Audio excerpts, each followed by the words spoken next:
పశ్చిమ గోదావరి జిల్లా పెనుగొండలో సీఎం చంద్రబాబు పర్యటించనున్నారు. ఎన్నికల సమయంలో కూటమి ప్రభుత్వం అధికారంలోకి వస్తే అమ్మవారి ఆత్మార్పణ కార్యక్రమాన్ని ప్రభుత్వ కార్యక్రమంగా చేస్తామంటూ హామీ ఇచ్చారు.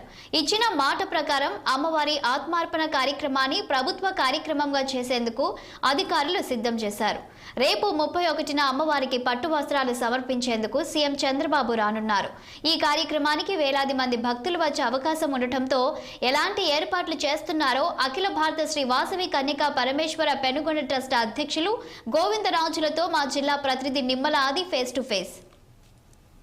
భాగంగా కూటమి ప్రభుత్వం అధికారులకు వస్తే ఇక్కడ పెనుగొండలోని వాసవి కన్యామాతకి ఆత్మార్పణ దినోత్సవం చేస్తానని చంద్రబాబు నాయుడు హామీ ఇచ్చారు. అయితే ఆయన ఇచ్చిన హామీ ప్రకారము రేపు అనగా 31 నాడు ఇక్కడ పెనుగొండలో శ్రీ వాసవి కన్యకా అమ్మవారి యొక్క ఆత్మార్పణ దినోత్సవం నిర్వహిస్తున్నారు.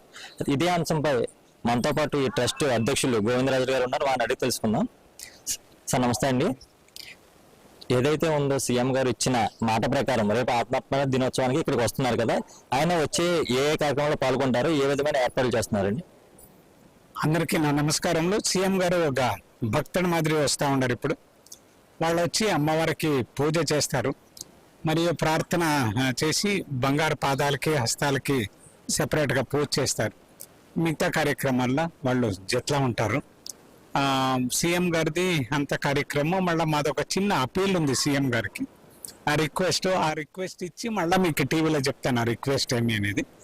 సో దాని గురించి వాళ్ళతో చర్చ చేసి సీఎం గారు ఏం చెప్తారో చూసుకొని, అది పబ్లిక్ హెల్ప్ అయ్యేట్లేదు, మా పర్సనల్కి ఏమీ కాదు, అది సార్వజనికులకి అందరికీ ఉపయోగమయ్యేట్ల పని అది చేస్తాము. వాళ్ళ చేత మంత్రివర్యులైన టీజీ భరత్ గారు వస్తూ ఉండరు, లోకల్ ఎమ్మెల్యే శ్రీ పితాని సత్యనారాయణ గారు, శ్రీరామ్ తాతయ్య గారు, ఆర్యవైశ్య డెవలప్మెంట్ కార్పొరేషన్ వీళ్ళు డూండి రాకేష్ గారు అంటాను, మళ్ళా ఆంధ్రప్రదేశ్ ఆర్యవైశ్య మహాసభ అధ్యక్షుడు చిన్ని రామసత్యనారాయణ గారు, అంతా ఇంకా చాలా గొప్ప గొప్ప వ్యక్తులంతా ఈ కార్యక్రమంలో భాగవహిస్తా ఉంటారు. ఎన్నింటికి పాల్గొంటారు? ఇక్కడ ఆయన ఏ విధమైన పూజలో ఇక్కడ ఉండి ఎంతసేపు ఉంటారంటారు? ఒక 20 నిమిషాల ఇంకా 30 నిమిషాల వరకు ఉంటారు. బహుశా ఒక 11:30 11:40 అట్లా రావచ్చు సార్. వచ్చి పూజ అమ్మవారికి ప్రార్థన చేసుకొని వెళ్ళిపోతారు. ఇదేనా ఉందంటారు, లేదా ఇంకేమన్నా ఇక్కడ ఆర్యవైశ్యతో ఏమన్నా ఇంటరాక్ట్ అయ్యేది కార్యక్రమం ఏమన్నా ఉందంటారు సీఎం గారు? ఏం లేదు అట్లా కార్యక్రమం ఏమి లేదు. వాళ్ళు ఒక భక్తుడిగా వస్తారు, నమస్కారం చేసి అమ్మవారితో ఆశీర్వాదాలు తీసుకొని వెళ్ళిపోతారు. ఇది ప్రభుత్వ ఆధ్వర్యంలో జరుగుతున్న కార్యక్రమం కదా, మీరు ఏ విధంగా ఫీల్ అవుతున్నారు ఈ కార్యక్రమం గురించి? ఆంధ్రప్రదేశ్ సర్కారానికి, చంద్రబాబు నాయుడు గారికి, మరియు మన పవన్ కళ్యాణ్ గారికి, మరియు వాళ్ళ కంప్లీట్ గవర్నమెంట్ కి మేము సుమారు 1 కోటి ఆర్యవైశ్యుల తరఫున అనంత ధన్యవాదాలు. ఇడీ చరిత్రలో 102 గోత్రజ దంపతుల చేత అగ్ని ప్రవేశం చేసిన ఏకైక మహిళా వ్యక్తి వాసవి అమ్మవారు. ఒక స్త్రీశీల రక్షణకై అంతర్జాతీయ పెళ్లిళ్లు నిలిపేదానికోసం ప్రాణహాని కాకున్నట్ల ఎవరు సావు నవ్వు కారదనే ఒక మంచి ఉద్దేశంతో చేసి అహింసా తత్వానికి విశ్వానికే బోధించిన తల్లి కన్యకా పరమేశ్వరి. 4642 సంవత్సరాలు వెనక జరిగిన కథ ఇది. అప్పుడు అమ్మవారు కన్యకా పరమేశ్వరి రూపంలో బయటొచ్చి అందరికీ ఆశీర్వాదం చేస్తారు. కాబట్టి ఈ గొప్ప తత్వాన్ని ప్రపంచానికి మేము తెలిపించాలనే ఉద్దేశంతో ఆత్మార్పణ చాలా చక్కగా చేస్తా ఉన్నాం. మన గవర్నమెంట్, ఆంధ్రప్రదేశ్ గవర్నమెంట్ దీన్ని త్రూఅవుట్ ద స్టేట్ ఒక పెద్ద పండగ తర చేయాలని డిక్లేర్ చేసింది.